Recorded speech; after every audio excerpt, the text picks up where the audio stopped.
I appreciate the opportunity. And I believe, well, I hope and believe that by the time we get to the end of today, as always, we will learn a lot about how we can build a church that will last.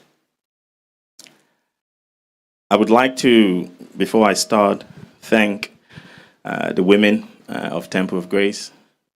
This week, you have been very supportive of our Men's Week celebrations.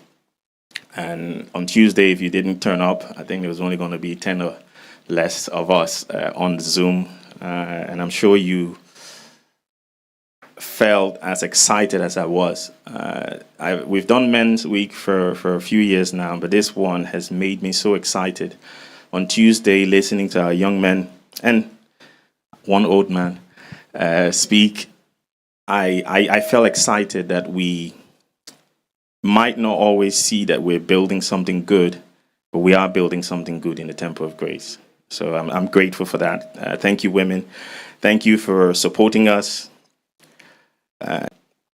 Because I believe that what I'm going to talk about today is important if we're going to build a Temple of Grace that will last.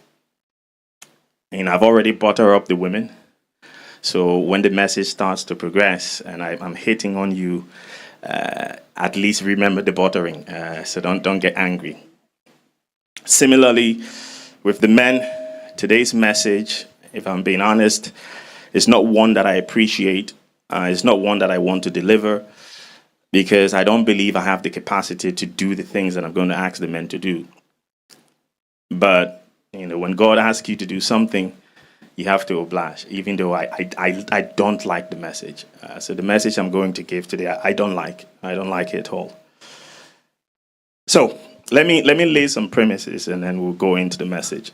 As we were planning for Men's Week, the men asked me to speak with Bishop for two things. One, to ask him what the theme of June would be so that we could align our theme as men with the theme. And he also asked me to ask Bishop to call on someone, because this is his mission. We're here to support him. So he needs to select the individuals that get the privilege of standing up here to speak to us. So look, ask Bishop who can talk to us. So after one of the services, it was before our conference, I asked Bishop in the middle of he was in a hurry to go, but I cornered him quickly. Said, what is the theme for June? Because the men want me to let them know.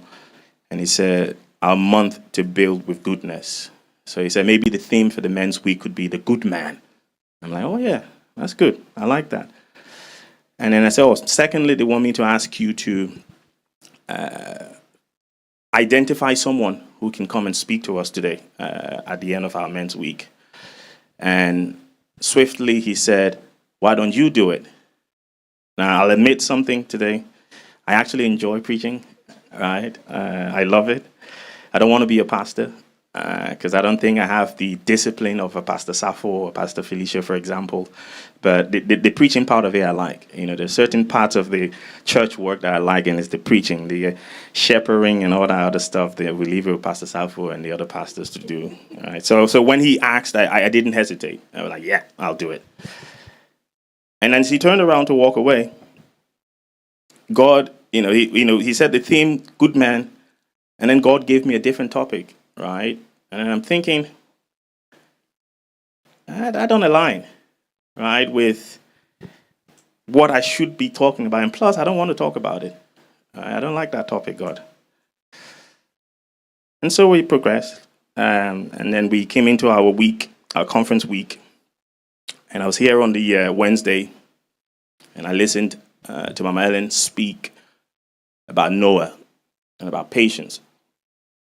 And then that was the first nudge from God.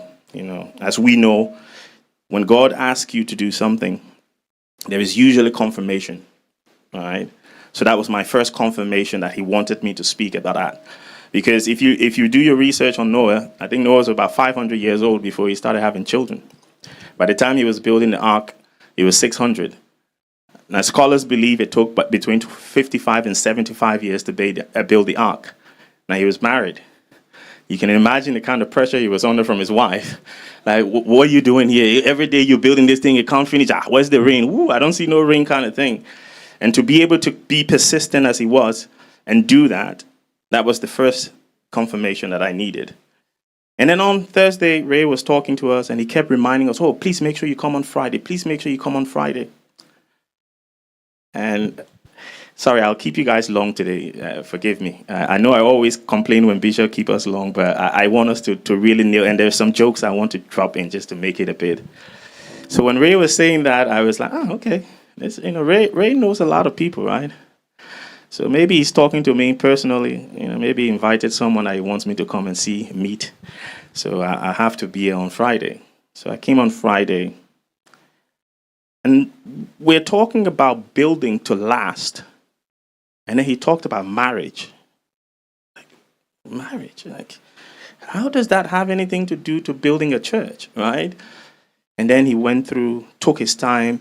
And usually I'm agitating to, we have to finish on time. But that night I was good. Because when he laid the premise, it helped me understand and confirmed again that the topic that God asked me to speak about today was the topic he wanted me to speak about. And then after that, Bishop was preaching one of the Sundays. And he was going. And he went somewhere like, okay, I'm not going to go there. We'll come back there later. He was talking about men. And when we talk about men being the head of the family, some of us want to do it the macho way. And he went in like, we'll keep that for another day. And then like, okay, this is getting to a point now that it's getting clear that I can't do a Jonah. I can't run away from the message that God wants me to preach about. Finally, there is a verse in the Bible that I like. And there was a day that God kept reminding me about the verse. And some of you might interpret it differently, but it's Proverbs 18:22. He who finds a wife finds what is good and receives favor from God. And I'm thinking, okay, he who finds a wife, he who finds a wife, he who finds a wife. Like, what are you trying to tell me? And what he was trying to explain to me is that she is a wife when she's found. She doesn't become a wife after the 6 certificates are signed. Or she's a wife. So if she's a wife when I find her, then that means I'm a husband as I'm trying to find, right? Because my concern was, if I speak on the topic today, not all of the men in the church are married. But if I am a husband whilst I'm looking to find a wife, then it includes me, it includes Denzel, it includes Kelly and Enoch and those of us, the unmarried crew. And so the topic that God asked me to speak about today is the good Christian husband. It's going to be a hard message, right? Because the things that I'm going to ask men to do, and I will give caveats along the way as I go. And I'm glad, God is so good. I'm glad that Doc mentioned the fact that the women have a role to play, right? And as I go through, some of you will start to sit in your chair somehow because you wouldn't like the things that I'm saying. But please bear with me. This is the kind of message that you might have to listen to 2 or 3 times before you grasp what we're trying to accomplish. The good Christian husband. So in terms of definition, so in the Old Testament, Hebrew, a lot of the Old Testament was written in Hebrew. And the Hebrew word for husband is Baal, B-A''A''L, Baal, translated as master or owner. Yeah, I see 1 or 2 ladies shaking a little bit. That's the Old Testament definition, right? It's a traditional definition. That's why in the Old Testament and in a lot of traditions, men tend to control the destinies of their women because the understanding is he is the master, not in terms of how God wants it to be, but in terms of us as human beings. Now, God's definition of a husband is that he is the head of the family. And we will break down these things as we go along. He's the head of the family. That's the reason why when God created man, and if you read Genesis 2:15 to 25, I'm not going to read it, but that's a passage I want you to read when you want to try and understand what we're talking about. You will see that God made the man first. Now, there are a lot of jokes going around that one of the reasons is because he didn't want the woman to be telling him how to make the man. So he said, let me make the man first. So because women are always telling you what, anyway, let's bring it back. So, yeah, he gave the word to Adam. If you read, it says that God took Adam and put him in the garden. He said, look, you can eat everything here, but you can't eat from this tree. He never told Eve anything about eating from the tree, according to the Bible anyway. He spoke with him regularly. But if you read the Bible, and if you read further in Genesis and see how Eve convinced Adam, you can see that there was a consultation, right? Adam did not lead through brute. There was a consultation between him. Because even if you go back to Genesis 1:28, God said, let us make man in our image. He made them male and female. He said, let them dominate, right? So they're supposed to dominate together. So there's a consultation. So that's how God designed it. He said, for this reason, a man will leave his father and mother, come to his wife, and the two shall become one. The husband is the head of a team. He's the team leader. He's not a dictator, right? God did not envisage that I would dictate to the woman that I'm married to. And a lot of us men, especially Christian men, tend to try and define or not remind women of who we are. Right? We tend to remind women, oh, I'm the head of the family. And what I wrote down here, once you start to explain who you are, you're already failing at your job. Because people should know who you... People see bishop, they know he's bishop. If you have to explain to me that you're a bishop, then you're not bishoping right, if that's a word, right? So if you have to explain to your wife that I'm the head of the family, then you're not doing it right. Now, I'm just going to pause for a moment and give you a couple of caveats. When I speak about wife today, I'm speaking interchangeably.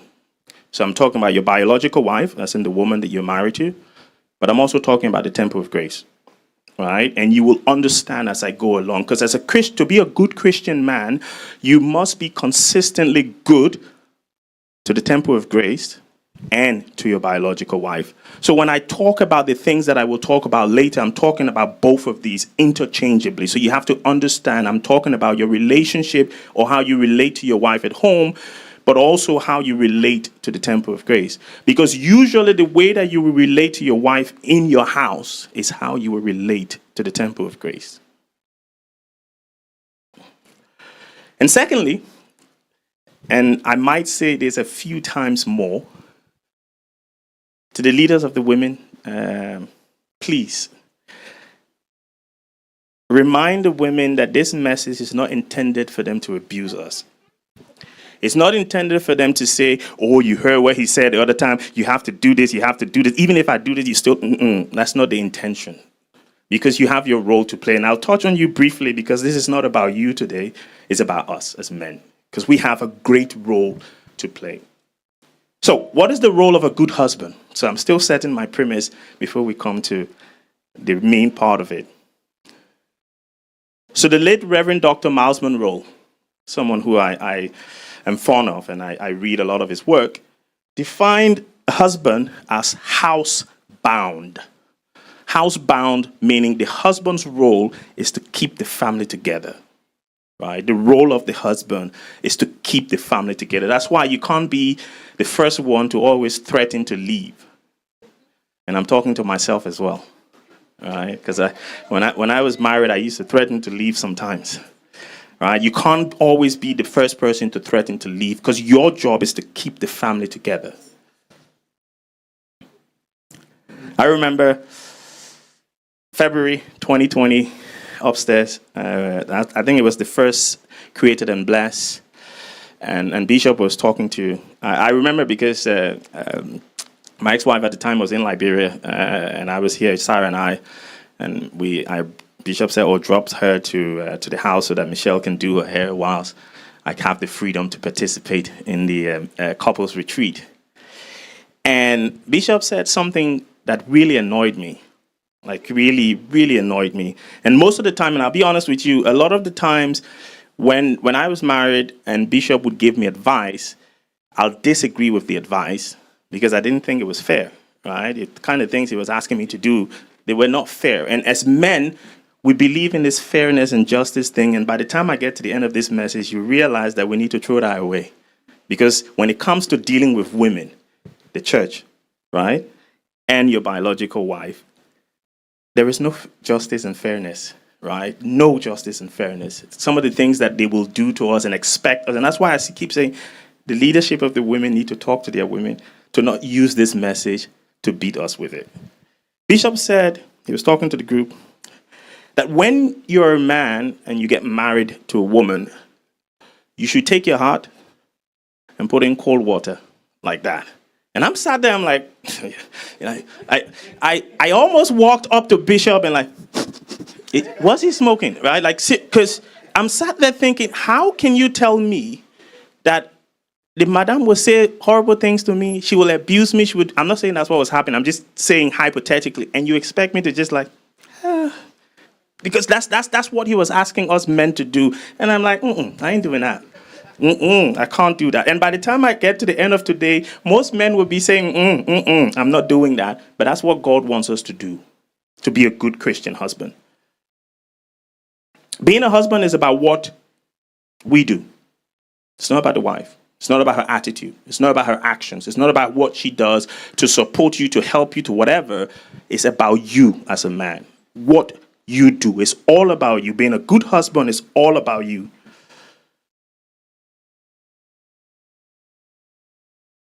And Bishop would tell you how difficult it is to lead this church, right?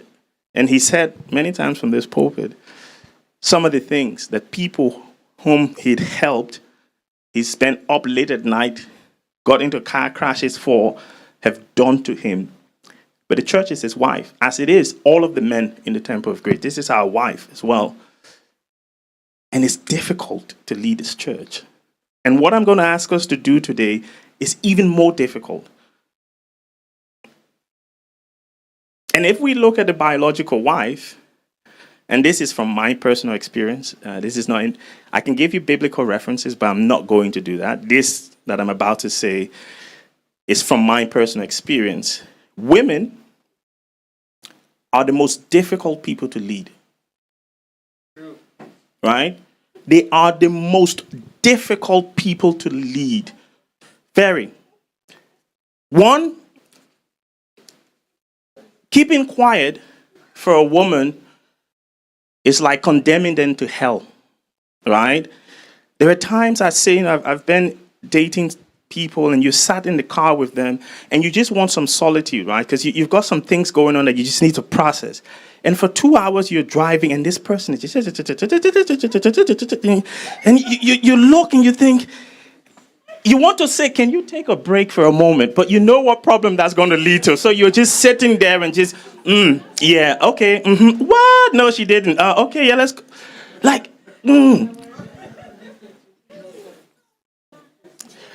There is also evidence to suggest that women, most women, not all women, and hopefully not the women in the Temple of Grace, are very, very selfish.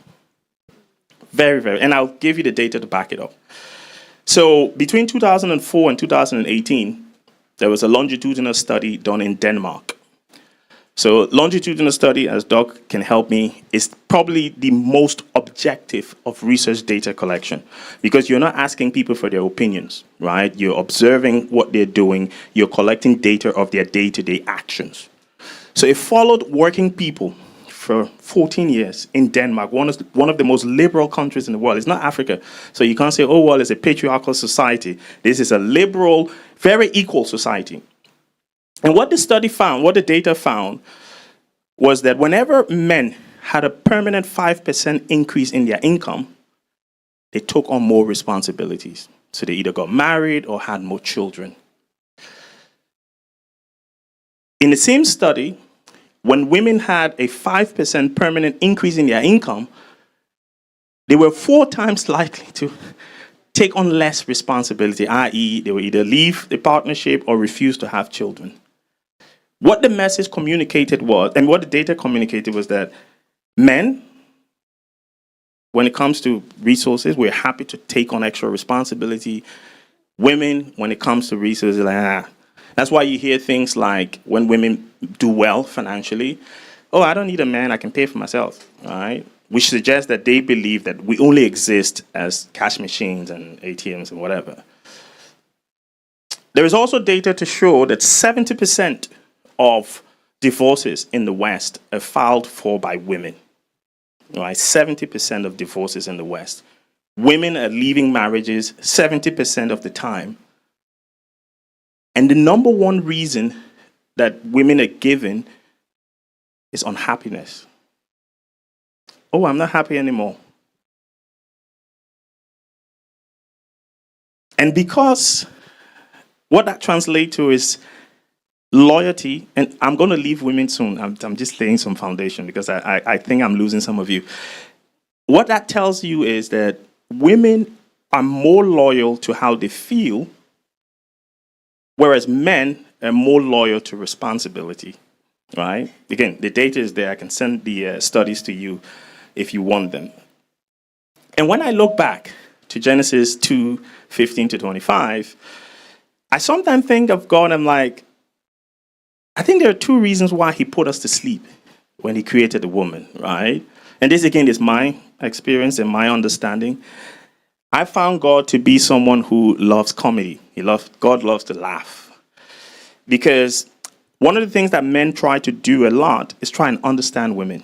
Because we want to try and be able to relate to you in a way that is not stressful for us. So we spend most of our time trying to understand you. And for me, every time I think, I've nailed it now, and then they just switch on me like that. And I can hear in my ears, God be laughing at me and like, I told you. The second reason I believe that he put us to sleep to create women is because God understood that building the temple of grace that can last is hard work. And for you to be prepared for that hard work, you must go through the torture and labor and stress every day of your life. So he made women so complicated that us men are tested daily by the wives in our lives to build us up, build our character so that we're able to deliver the message that the world needs. Yeah, the women like that. Now, I'm turning to the men. What must we do to be good husbands? So if we look at Ephesians 5:21 to 33, again, I'm not going to read, so you can read that in your own time. To be a good Christian husband, God calls us to love our wives. He calls us to love our wives. And I know I said I was moving away from the women, but I'm just going to say one more thing, and then I think I'll move away. He also calls on women to respect their husbands. And again, I'll leave that with the leadership of the women to handle. Because we understand from examples in the Bible that women can take advantage of the husbands that they have. Eve did it with Adam, convinced him to eat the apple. Sarah did it with Abraham, got him to sleep with the slave girl. Pontiphil's wife, as we learn on Tuesday. Herod's wife got him to cut off John the Baptist's head. And obviously my guy Job, his wife told him to curse God and die. Right? So women do take advantage. And that's why, again, I'll say it, please don't use this message as me giving you permission to continue to disrespect your husbands or do things that are not of God. The way that we know that we're building a temple of grace to last is by looking at the nuclear family, right? Looking at how us as men, I'm talking about married and unmarried men, deal with the women in our lives. For the married men, it's your 2 wives. So you've got your biological wife and the temple of grace. For those of us who are not married yet, it's how we deal with this temple of grace. So this is where I'm going to spend most of my time. And it's in 1 Corinthians 13. So that one we can put on the screen, please. We'll start in verse 4. And then I'll take my time to go through what love means in God's eye. So I said, what must men do to be good Christian husbands? You must love your wife. And now I'm going to tell you, men, what it means in the eyes of God for us to love our wives. That's the message today. Being a good Christian husband, you must love your wife. The first thing that God calls us to do as husbands with these wives is that we have to be patient. Now, I'll put my hand up. I'm not a patient person. All right? Most people who know me know I ain't got patience. All right? But you have to be patient with your wives. If they are as difficult as the evidence suggests they are, you cannot walk with that person without patience. I'm not going to labor the point on patience. What I'm going to do is signpost you to Mama Ellen's message on Noah, because it'll teach you better to understand what patience means. Right? So I'm not going to talk about patience too much. But we have to be patient as men with the women we have in our lives. The second thing we need to do to demonstrate love for our wives and be good Christian husbands, we have to be kind. And again, I'm not going to labor that point. I'll signpost you to Pastor Giulino's message that he gave during Youth Week that dealt with kindness so perfectly that it caused me to shift a decision I was going to make. I had a decision I wanted to make because I was right. Right? I was right. I was in the right. I had to make that decision because I was right. And after that message, I called him and said, yeah, God used you to speak to me today. I'm shifting that decision. So if you go back and listen to what Pastor Giulino said, it tells you, I'm talking to men, what it means to be kind. Because I'll just say one thing. Look, again, this is my experience. Women, and this is the church and your biological wife, don't like accountability, right? Taking responsibility for things that they've done is difficult for women. And if you sit there like I was sitting the other time and expect that because you're right, things will just flow, trust me. When you tell the woman that you're right, she will tell you how you're wrong even though you're right, right? So you have to just love them with kindness. Sometimes, you know what? I'll just be kind. I know I'm right. I know you will not say sorry, but we'll just go with it. Because if you're waiting for sorry, one time I had to wait 3 months for sorry. And when the sorry came, it wasn't even a good sorry. But, it is what it is. It said that we should not envy, right? And I think for a lot of us African men we grew up in a culture where the man is supposed to be the main breadwinner in the family.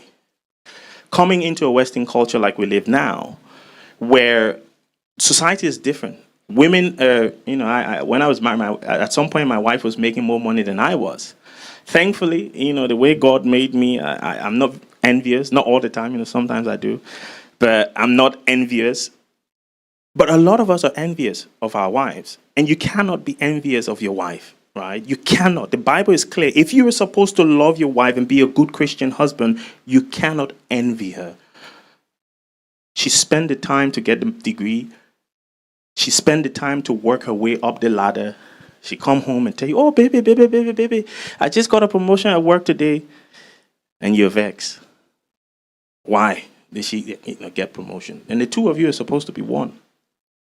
Right? And sometimes we think, and this is not me saying that women, especially our African ladies, in my experience, are not difficult. But sometimes we make it difficult for them. Right? Because she comes to you and tell you how successful, she's excited to share this success with you, and you're envious. Like, things are not going good in your career. Things are not going good in your life, so things shouldn't go good in her life, in her career. You can't do that if you want to be a good Christian husband. You have to be her number one supporter. You have to always be, Jesus Christ used to pray for his wife, the church, always. Make sure and promote her well-being. That's your job. And as we go down, I'll tell you some things, that we do that we shouldn't do. You can't envy your wife. Some of these points I'm not going to spend too much time on. So do not boast. And that, I'll leave that. But he also said that we can't be proud. And again, because I'm talking to us, the African brothers, I just said that women, accountabilities, but some of us, we believe that we should not be accountable because it said that we're the head of the house. But you should be accountable. Like Reverend Miles Monroe said, the family should be like a corporation where the man is the CEO, the wife is the deputy CEO, and the children are the board of directors, right? So when you want to make a decision, you consult with your deputy CEO. You share ideas and listen to what they have to say, because women are very intuitive, right? Very, very intuitive.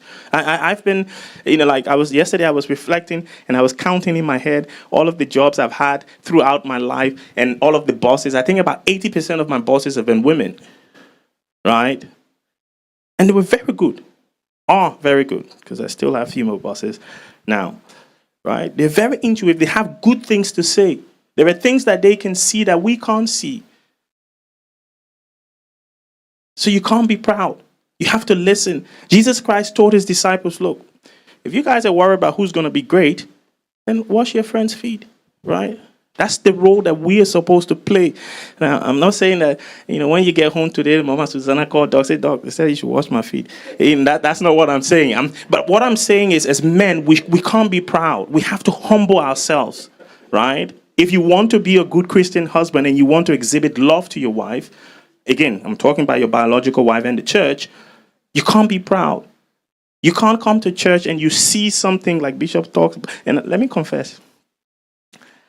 Last week, so for those of you who were in church, you saw me in my agbada, right? Oh, I was feeling myself last week. Yeah, I was walking around like I own this place. I'm telling you. I was feeling myself. And when I went home, I felt bad. And then, we were given gifts from the youth, from the children, and from the women. And then another woman gave me a parcel as well. And I'm wearing one. Yeah, I know. Thank you.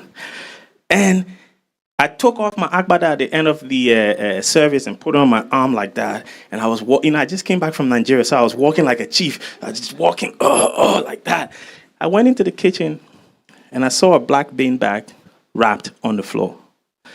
And the kids were chewing gum on our way here. When we got in church, I took it from them, put it in the tissue. So I had the tissue in my hand throughout service. I went to put it in the bin, and the bin was flowing. So I'm like, just stick this there like that. Okay, it didn't fall. And I just walked away and went. But there was a black bin, right? I was expecting Pastor Safo to collect the bin. Sorry, Pastor Safo. I left the bin. But in that moment, I was proudful. Because I'm in my agbada. I ain't going to take no bin with me while I'm in my agbada like that. And we can't be. You can't come into the temple of grace and see things that need to be done, and you're too, I'm a big boy. I can't touch that. In the same way, you can't do that to your wives.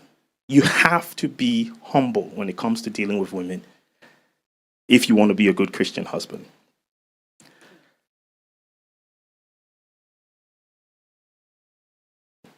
It does not dishonor others. Now, this one I'll spend some time on. And please, I'm going to ask us just to shift a little bit. If we can go to Ephesians 5:26 and 27, please. It said, it does not dishonor others.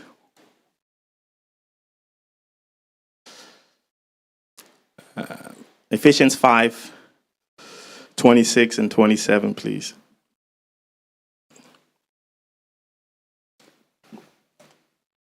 This is Jesus and his bride.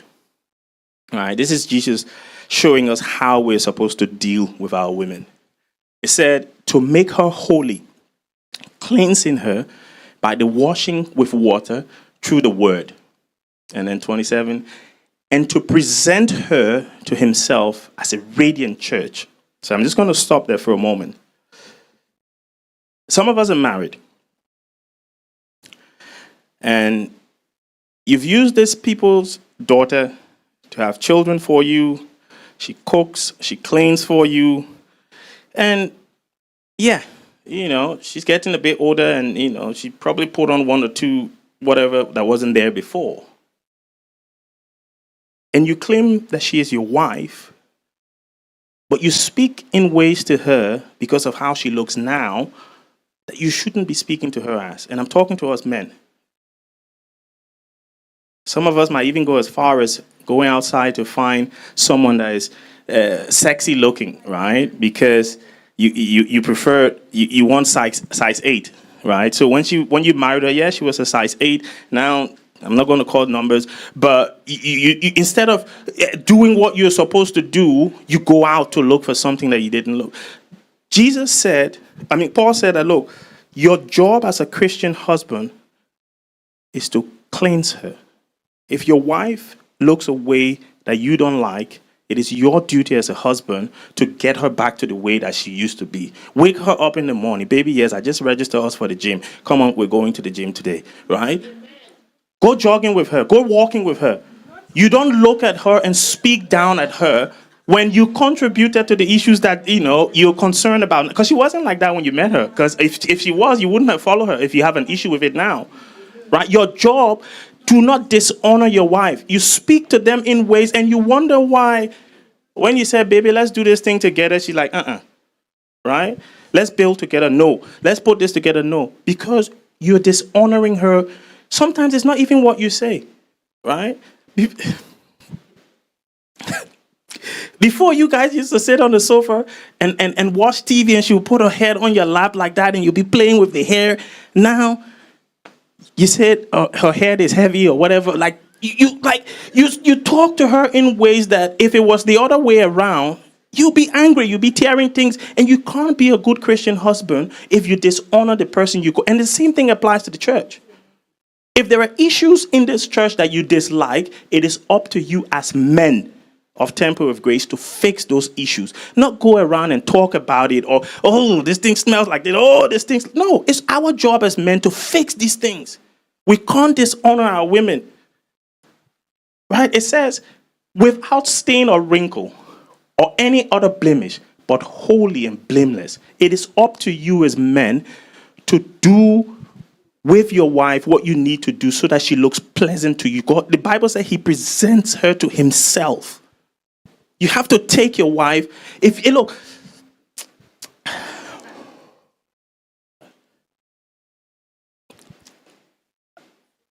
Imagine what would happen if, even though you have issues or concerns with what you think she is now, one day your wife came home from work, and if you don't know where to get it from, come and talk to me, I'll tell you. You've gone out, bought her some nice lingerie, beautiful dress, and she gets home like, oh, baby, how was your day? Oof, it was tough today. So, don't worry. I've sent the kids off to Bishop's house for the night. And so we're free. Go upstairs, take your shower, and see what I've got on the bed. She walks into the room and whoo! I'm telling you, when she takes her shower, that perfume that she hasn't put on before, she's like that's what she's wearing that night. And then she dresses up, come downstairs, and you're like, baby, don't worry, we're going out tonight, somewhere nice to eat. Say, okay, who's driving? Say, relax. The Uber will be here in 2 minutes. The Uber comes, and maybe for the past 10 years, you've never done it, but you open that door for her to get in. Mama Ellen, please control your women. I said they shouldn't use this message to beat us. I'm saying what God wants. I don't like this message because I know how it makes us look as men, but we have to say what we have to say.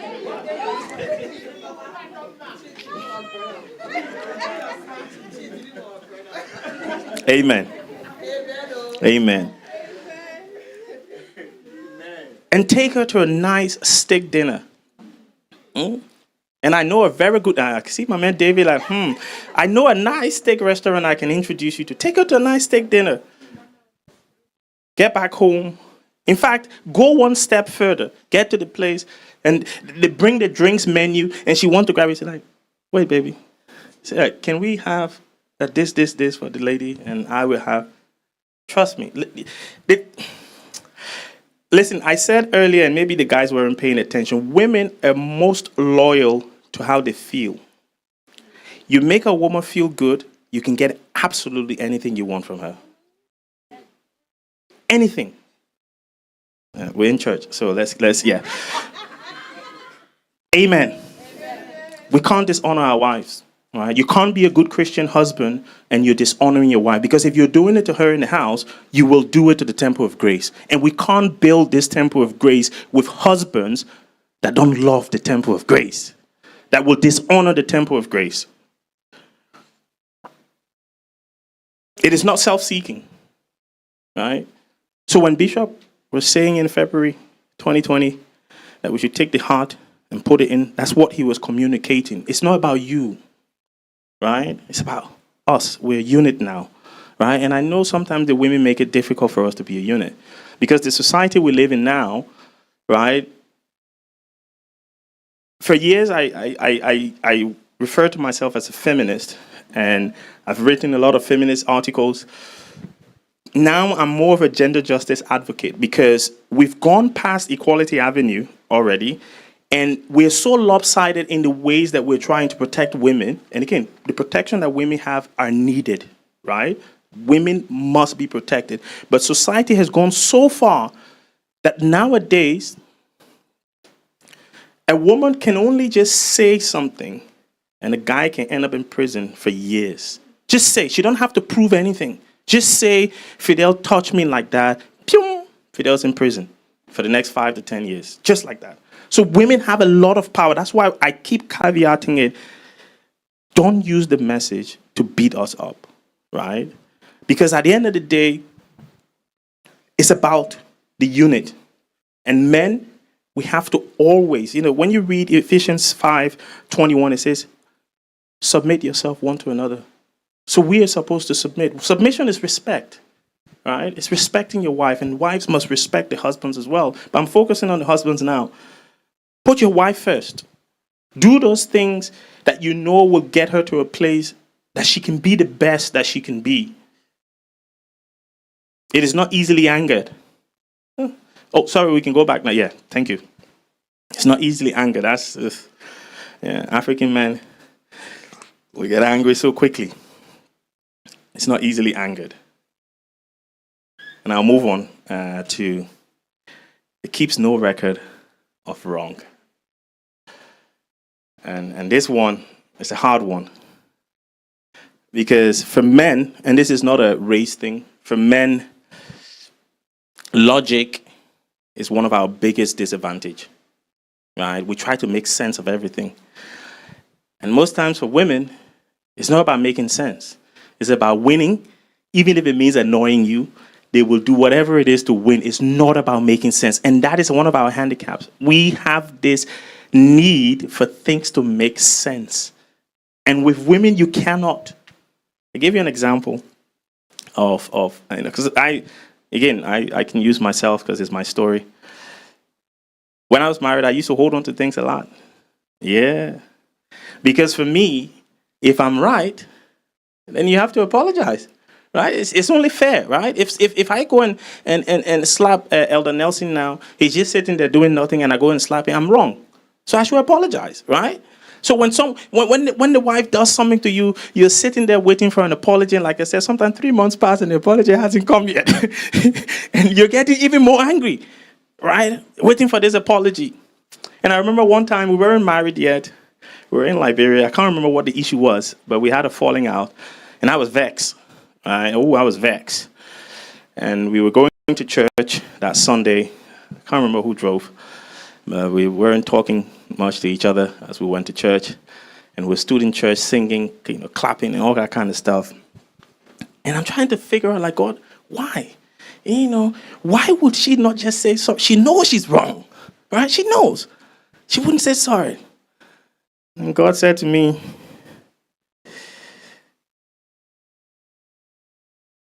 Adam and Eve. I'm like, what? I'm like, what do you mean, God? What do you mean? He said, why do you think the devil didn't go to Adam? Why did Adam was the one that got the word. So if anything, you go to the man because he got the word. Why did you think he went to the woman? I'm like, I don't know. So because, and it's in the Bible, I think somewhere in the New Testament, because the women are the weaker of the sexes, right? They are the weak. That's the one that you can target quite easily. That's why the devil always go to them. And then I just sat there and laughed for a moment. And then I had to swallow my pride and pretend like nothing had happened and let go of the thing that I was holding on to. But a lot of us, and it's a gender thing, I think, in my experience. Men have this desire to be right. And when they're right, they expect an apology from women. And like I said earlier, women, when it comes to accountability, don't bring that thing to them. So you can sit there for the next 5 years, you're not getting an apology.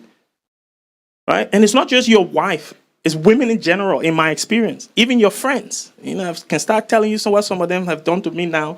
And I still haven't gotten an apology yet. And over a year, 2 years have passed. I still pick them up in the morning to bring them to church.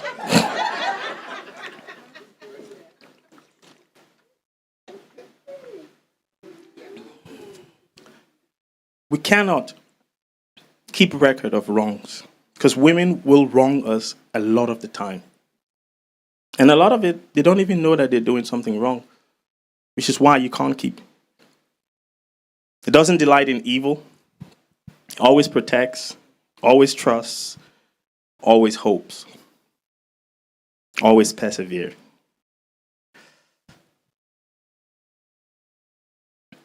Don't be too quick to walk away. Don't be too quick to walk away. As a good Christian husband, we have to persevere because building takes time. Building requires us to sacrifice. And Bishop talked about sacrificial love last week. It asks us to give as much and keep giving and keep giving and keep giving.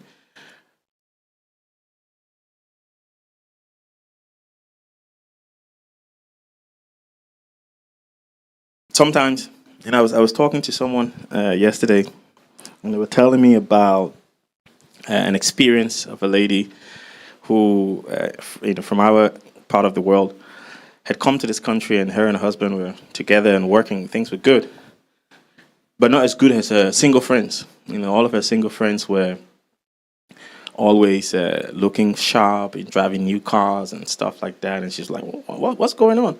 And like, oh, just leave your husband. You get all these benefits and all these things that you can buy this and buy that. And so she started causing trouble for my guy. And my guy, he didn't persevere too long. And things broke apart. Only for her to join the crew and realize that nights get cold in the UK. And sometimes you need someone to talk to, all right, even to argue with. And that wasn't there anymore. And by the time she was trying to reconnect, it was too late. Big man had already moved on with his life. So we have to be careful. We can't just walk away from, because we were called to this church, to this mission, to support the mission, to do what the mission. When we talk about, we were singing earlier, we are a people called by grace from every nation. Building lives, restoring hope. That's where I want to get to. As men, good Christian husbands in Temple of Grace, if we want to build lives, if we want to restore hope to people, then we have to persevere. Because the task ahead of us is long and it's hard. If you go back to Noah and see how long it took to build the ark, you understand that we have to do our best to persevere. It's not going to be easy, right? And I'll be honest with you. I struggled when I got the word and this is hard, because I can see. Again, and this is from my experience, and sometimes we need to unburden ourselves with our experiences, previous experiences, if we want to look forward. Because if I look at my previous experiences, then this is not a message you want to give in the church when women are paying attention, because then they'll use it for the wrong reasons, right? But you have to, because men, This week, and I'll say it, I've been excited because this is the first time. I know one of the ladies came around yesterday and was dissing our menu, but this is the first time in the men's week that we had a budget to collect for, and the collection was forthcoming. Sometimes some people don't pay. Sometimes you have to chase people before you get the money. But this time it was different. And I hope that we can then build on this, right? Let's pay, when and you see, women are they're hard work. Basically, at bowling, one of the ladies showed me the account like that. Ding. Cynthia thought I was going to actually show my account so she can see the number, right? No, I didn't. I wasn't. And, they showed me the account of that. Ding. I'm like, whoa, look at them zeros, right? And call Kelly now, ask him how much in the men's bank balance. You'll be sorry for us. And I was ashamed. I'm not going to lie to you. On Thursday, when the lady's like, whoa, we came to support you and you can't even pay for our bowling. And I had to put a face on, oh, no, you're here to support us. But deep down, I was ashamed. But the way that we've done it suggests to me that we're on the right track. And this message is intended to help us to persevere. We're not going to get flowers. So if you're waiting for flowers, it's not going to happen. The women will continue to give us headache, right? Because again, like I said, I think when God put us to sleep, it was for that reason, that they're supposed to torment us, to help us grow as individuals. Because, I'll say to the men who are married, and if you've been there like 5 years, 10 years, 15 years, like some people have done and more, thank God for you. Because I know how hard it can be, right? I've got 2 daughters, right? And even with them 2, I struggle. Because they try to, because this is Europe, you can't, yeah. So when you're like, and you said, like, this age, imagine when they're, like, it's hard, but we have to persevere. We have to understand that we have a responsibility. This is what we need to do is we must persevere with our wives, both the church and our biological wives. Right, let me conclude. And this is for us men to take away. For the guys who are like me, the unmarried crew, we need to set up our own group, right? The unmarried crew, I'll talk to us first, and then I'll talk to the married men. In order for us to be good Christian husbands to the church and to whomever our future wives will be, we have to understand that 90% of success is selection. 90% of success is selection. You've already chosen the temple of grace, so you've made the right choice in terms of that wife. But in terms of the biological wife, 90% of whether or not you succeed is if you pick the right woman to be married to, right? So you have to be very, very careful. We have to be very, very careful whom we're going to pick to be that wife. Because if you speak to the guys who are already married,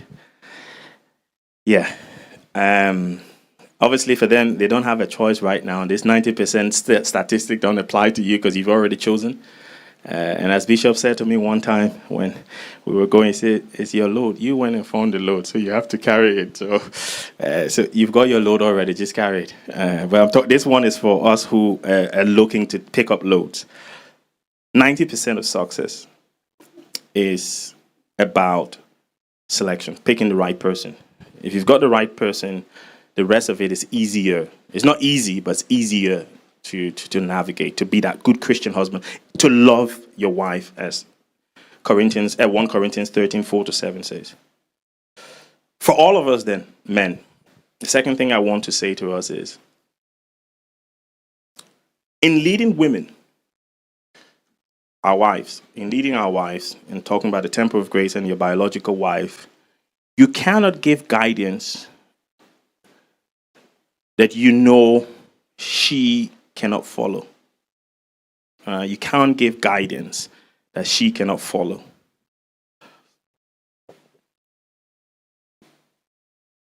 We live in a new world, like I said. There are a lot of rights and privileges that women enjoy now. It's not like back in the days, you marry a woman and she starts to misbehave, you can just take her back to her family, right, and get a new one, right? You can't do that anymore. It's not the military where when you give orders, people must follow, right? So don't give the wife not commands. The word I want to use is guidance that she will not follow. You need to understand your wife. You know the things that she can and cannot do, right? So don't give commands or guidance that she can't follow, because what that does is it chips at your authority, right? And then you get to that point where you start to ask, don't you know I'm the head of the family, right? And then you've already lost the influence. What you want to do, and I said this earlier, is do what you need to do. Your job is to love her. Your job, and that's why I said that the women, we beg you, don't, because we are asking men to love you nonetheless, right? Irrespective of whatever wahala you might bring, we must love our women.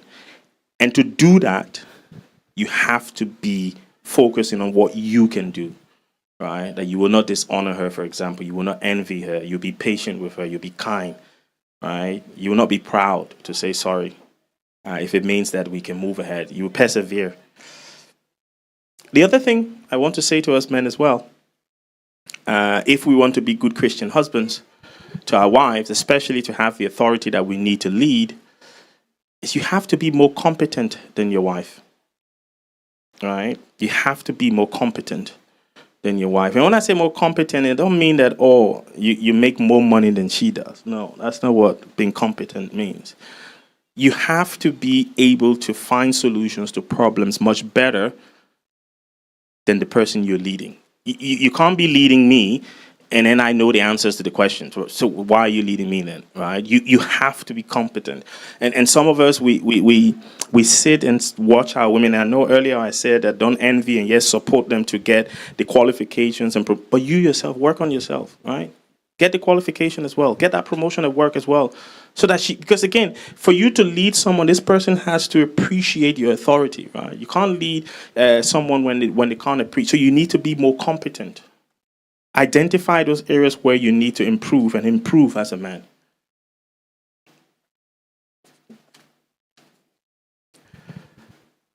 You need to love your wives. Obviously, I'm not going to go through that because we've already listed the ways that you can love your wife. And the final thing that we need to do is we need to listen to our women. And it's hard to listen. One, because we communicate differently. Men usually, when we communicate, we look for problems because we are solvers. We're people who solve problems. That's our DNA as men. We want to solve a problem. So when we're communicating, we're trying to identify, okay, what is this problem here that I can solve? And sometimes the wife just wants you to listen. Right? She's not looking for you to solve any problems. She just wants to offload. There's something in her heart that she just wants to offload. Because you sit there sometimes. I've been in situations where someone has come to me and they're talking and they're telling me about one of their colleagues at work have done this, and then I'm thinking, okay, what do I do here? Should I kill the colleague because she wore the dress that you told her that you wanted to buy, or because she did the hairstyle? Like, what do you want me to do here? And then they get angry because it's like, no, that's not what this you just listen, just let me vent, and that's it. And like I told you, 2 hours drive, and this person we have to listen. Because the problem is, if you don't listen to your women, will not stop talking. It's not a bad thing, right? They will not stop. They will talk. If you don't listen to them, you don't make the time to listen to them, they'll go and talk to their fellow women about men issues that you should be solving with them. And those women will give them advices that will damage things. So that's why you have to pay attention. You have to listen. You spend time. It's hard because I know how hard it is to listen to women. It's not easy. They're smart. Women are very, very smart. But when they communicate, most times, about 90% of the things that women want to talk to us about, we're not interested in. All right? It don't make sense to us. But you have to listen to it. Because if you don't, they will fall in with the wrong crowd and they will talk about issues with the wrong crowd, and it creates more problems for you and makes it harder for you to love them. So, as men, we have been called to be good Christian husbands, to love our wives, our biological wives, and the temple of grace. And we have to do that according to how God has defined love in 1 Corinthians 13, 4-7. I believe that it's going to be hard. I believe that it's difficult, but I believe that God said that there is nothing that he calls us to do that he doesn't give us the grace to be able to accomplish. If we lean on God, trust in him, avail ourselves, be willing to be good Christian husbands, because our will cast a part to play in this. Be willing to be good Christian husbands. I believe that God will give us, those of us who are trying to find the right women that will not use this message to abuse and take advantage, but also that the women we currently have as wives will listen to this message and understand that they play a pivotal role as well in helping us to love them better, that they can make it easier to be loved. Thank you for joining our Sunday service. We hope you have been blessed through this service. Make sure to follow us on social media to keep up with our other programs and services.